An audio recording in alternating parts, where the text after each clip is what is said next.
Everyone, তো আজকে শীতলা পুজো, তো আমাদের এখানে পুজো হয়।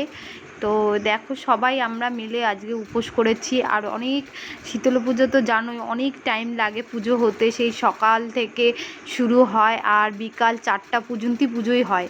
তো এখানে আমরা অঞ্জলি দিতে বসে গেছি, তো প্রায় তখন 3:30-এর কাছাকাছি। তো আমরা পুজো দিতে বসেছি আর খুব দেরি হয়েছে। তো আজকের মতো এটুকু, দেখা হচ্ছে নেক্সট ভিডিওতে।